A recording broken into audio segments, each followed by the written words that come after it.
this is our first vlog and this is our first video.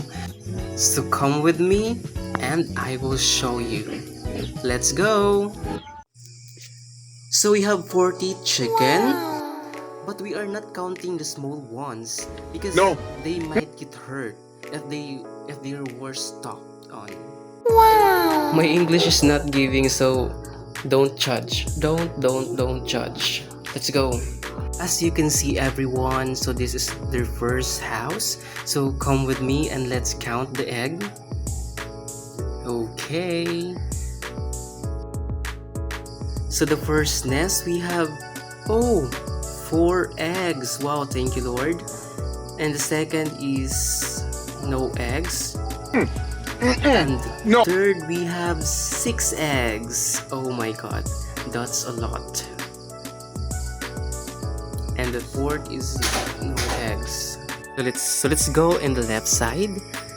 So there are no eggs. It's because they don't like a small nest and they are not comfortable, so they don't use it. So hybrid yarn, go. So we are going now to the second house. I hope we can find some eggs here. Let's go. Let's go. Ang hirap mag-English na para bang binabasa lang. Binabasa lang. So I prepare for Tagalog, guys. I hope you understand. Understand? Over naman sa taas. Dahil ayaw nila nung ganun. Ang tsaka kasi. No. So ito po yung owner. Aray ko. Actually, guys, I'm not making this up.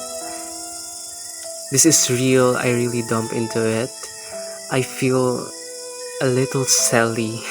So as you can see, guys, I'm so sad because there's no egg and the chicken don't like this nest, so it's empty. So sad. Actually, guys, this is my father and he tried to fix it, the nest, so chicken can produce the egg on the nest. So ito po yung maliliit. Ayan. Yan po yung maliliit. Alangan naman kung malalaki. Diba? Ang liit pa nyo. Sana buhay pa kayo. So, ito po yung may itlog. Ito. Yan. Di nakita kasi walang flashlight. Wait, yung flashlight. Ayun. May 6 pieces of egg. Ito po yung marami. As in. Ito po yung gusto nilang pugad. So kaya maganda ang pugad. So madami din silang naproproduce na mga itlog. Wow! Ayan. Ito din. Ayan. 5 eggs. So ayun lang.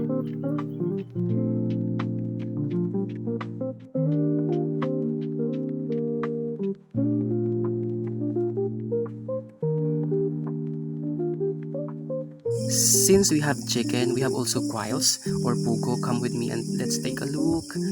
So these quails is sadly because their number becomes smaller because some are dying from stress and to heat by the sun, because maybe we also need to improve how we take care of them. And guys, take a look. This is the most important to give you a more eggs. And kung gusto niyo po yung video natin, like and subscribe and click the notification bell. So kung gusto niyo po yun is magpa-part 2 po tayo. Thank you.